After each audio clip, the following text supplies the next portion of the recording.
संध्या का समय है। डूबने वाले सूर्य की सुनहरी किरणें रंगीन शीशों की आड़ से एक अंग्रेजी ढंग पर सजे हुए कमरे में झांक रही हैं, जिससे सारा कमरा रंगीन हो रहा है। अंग्रेजी ढंग की मनोहर तस्वीरें जो दीवारों से लटक रही हैं, इस समय रंगीन वस्त्र धारण करके और भी सुंदर मालूम होती हैं। कमरे के बीचों बीच एक गोल मेज है, जिसके चारों तरफ नर्म मखमली गेंदों की रंगीन कुर्सियां बिछी हुई हैं। इनमें से एक कुर्सी पर एक युवा पुरुष सिर नीचा किए हुए बैठा कुछ सोच रहा है। वह अति सुंदर और रूपवान पुरुष है, जिस पर अंग्रेजी काट के कपड़े बहुत भले मालूम होते हैं। उसके सामने मेज पर एक कागज है, जिसको वह बार बार देखता है। उसके चेहरे से ऐसा विदित होता है कि इस समय वह किसी गहरी सोच में डूबा हुआ है। थोड़ी देर तक वह इसी तरह पहलू बदलता रहा, फिर वह एकाएक उठा और कमरे से बाहर निकलकर बरामदे में टहलने लगा, जिसमें मनोहर फूलों और पत्तों के गमले सजाकर धरे हुए थे। वह बरामदे से फिर कमरे में आया और कागज का टुकड़ा उठाकर बड़ी बेचैनी के साथ इधर उधर टहलने लगा। समय बहुत सुहावना था। माली फूलों की क्यारियों में पानी दे रहा था। एक तरफ साइस घोड़े को टहला रहा था। समय और स्थान दोनों ही बहुत रमणीक थे, परंतु वह अपने विचार में ऐसा लवलीन हो रहा था कि उसे इन बातों की बिल्कुल सुधि न थी। हाँ, उसकी गर्दन आप ही आप हिलती थी और हाथ भी आप ही आप इशारे करते थे, जैसे वह किसी से बातें कर रहा हो। इसी बीच में एक बाइसिकल फाटक के अंदर आती हुई दिखाई दी और एक गोरा चिट्ठा आदमी कोट पतलून पहने, ऐनक लगाए, सिगार पीता, जूते चरमर करता उतर पड़ा और बोला, गुड इवनिंग अमृत राय। अमृत राय ने चौंककर सर उठाया और बोले, ओ, आप हैं मिस्टर दाननाथ, आइए बैठिए। आप आज जलसे में न दिखाई दिए। दाननाथ, कैसा जलसा? मुझे तो इसकी खबर भी नहीं। अमृत राय आश्चर्य से, आपको खबर ही नहीं? आज आगरा के लाला धनुषधारीलाल ने बहुत अच्छा व्याख्यान दिया और विरोधियों के दांत खट्टे कर दिए। दाननाथ, ईश्वर जानता है, मुझे जरा भी खबर न थी, नहीं तो मैं अवश्य आता। मुझे तो लाला साहब के व्याख्यानों के सुनने का बहुत दिनों से शौक है। मेरा अभाग्य था कि ऐसा अच्छा समय हाथ से निकल गया। किस बात पर व्याख्यान था? अमृत राय, जाति की उन्नति के सिवा दूसरी कौन सी बात हो सकती थी? लाला साहब ने अपना जीवन इसी काम के हेतु अर्पण कर दिया है। आज ऐसा सच्चा देशभक्त और निष्कास जाति सेवक इस देश में नहीं है। यह दूसरी बात है कि कोई उनके सिद्धांतों को माने या न माने, मगर उनके व्याख्यानों में ऐसा जादू होता है कि लोग आप ही आप खींचे चले आते हैं। मैंने लाला साहब के व्याख्यानों के सुनने का आनंद कई बार प्राप्त किया है, मगर आज की स्पीच में तो बात ही और थी। ऐसा जान पड़ता है कि उनकी जबान में जादू भरा है। शब्द वही होते हैं जो हम रोज काम में लाया करते हैं। विचार भी वही होते हैं जिनकी हमारे यहाँ प्रतिदिन चर्चा रहती है, मगर उनके बोलने का ढंग कुछ ऐसा अपूर्व है कि दिलों को लुभा लेता है। दाननाथ को ऐसी उत्तम स्पीच को न सुनने का अत्यंत शौक हुआ।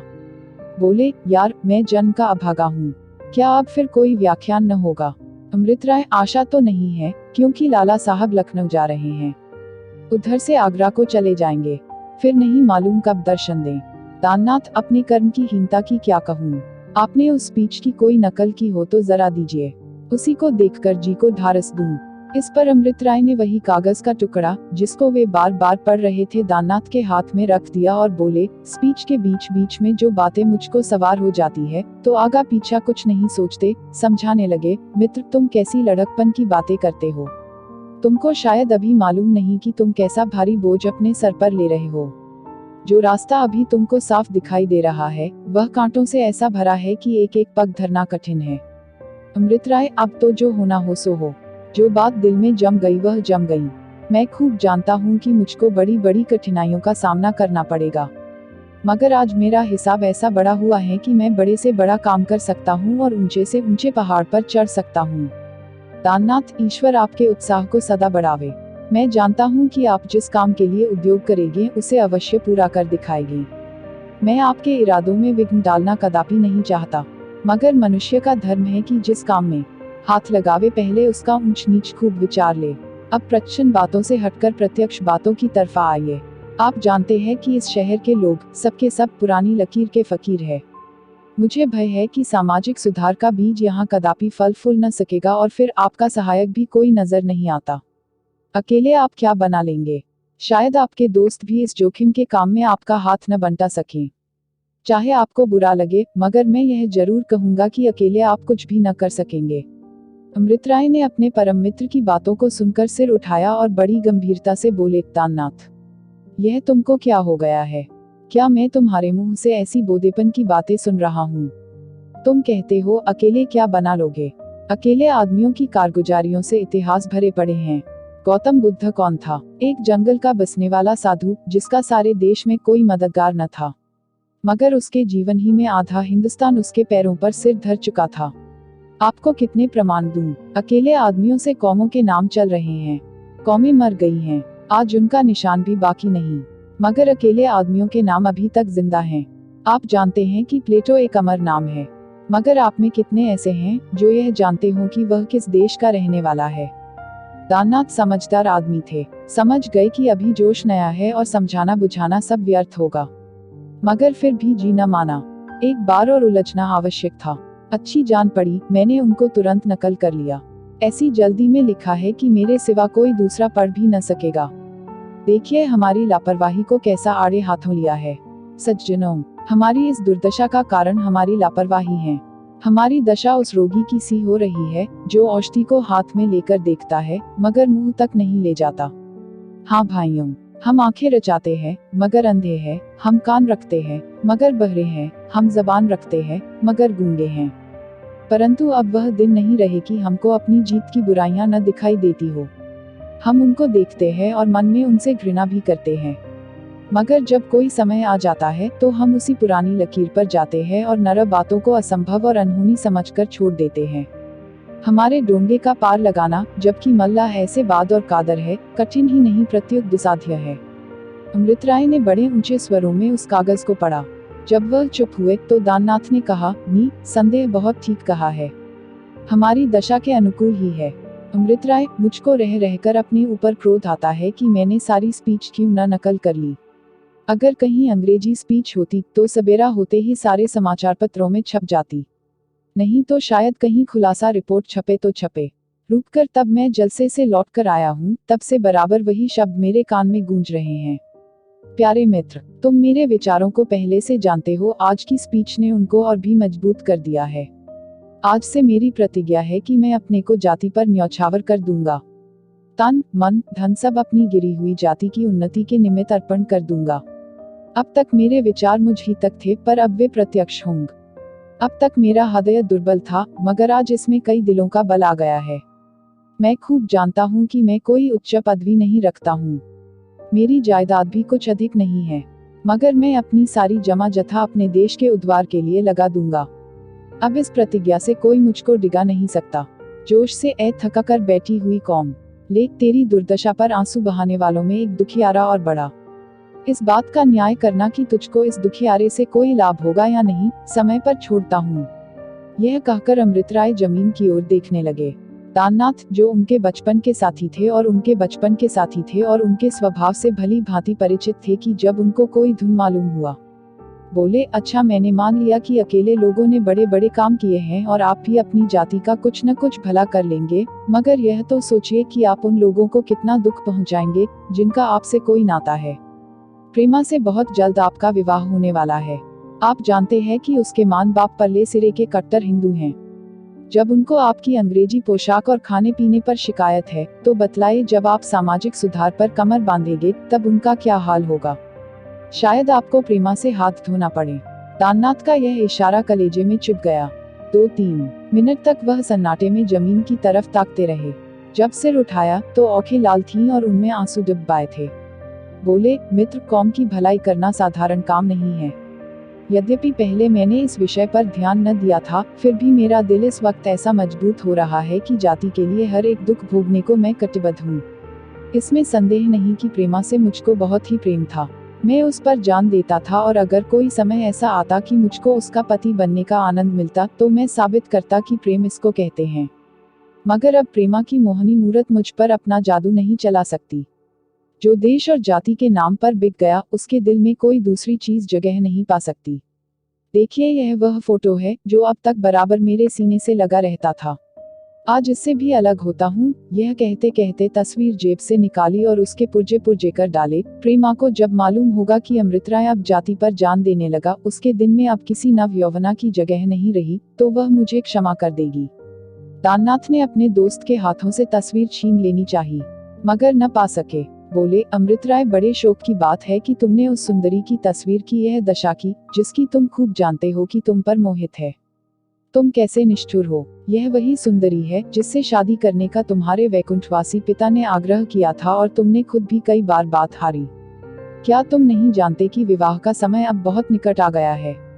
ऐसे वक्त में तुम्हारा इस तरह मुंह मोड़ लेना उस बेचारी के लिए बहुत ही शोकदायक होगा। इन बातों को सुनकर अमृत राय का चेहरा बहुत मलिन हो गया। शायद वे इस तरह तस्वीर के फाड़ देने का कुछ पछतावा करने लगे, मगर जिस बात पर अड़ गए थे उस पर अड़े ही रहे। इन्हीं बातों में सूर्य अस्त हो गया, अंधेरा छा गया। दाननाथ उठ खड़े हुए, अपनी बाइसिकल संभाली और चलते चलते यह कहा, मिस्टर राय, खूब सोच लो, अभी कुछ नहीं बिगड़ा है। आओ आज तुमको गंगा की सैर करा लाए।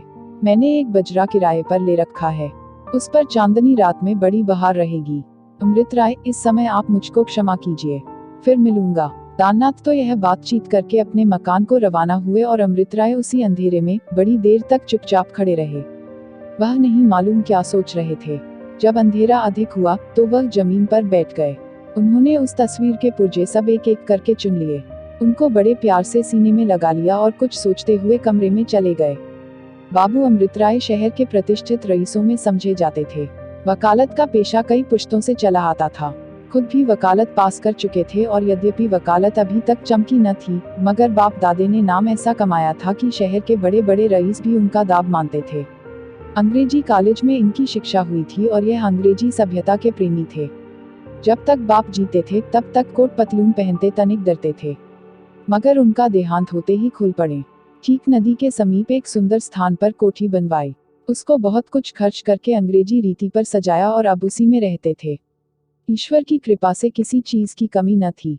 धन द्रव्य, गाड़ी घोड़े सभी मौजूद थे। अमृत राय को किताबों से बहुत प्रेम था।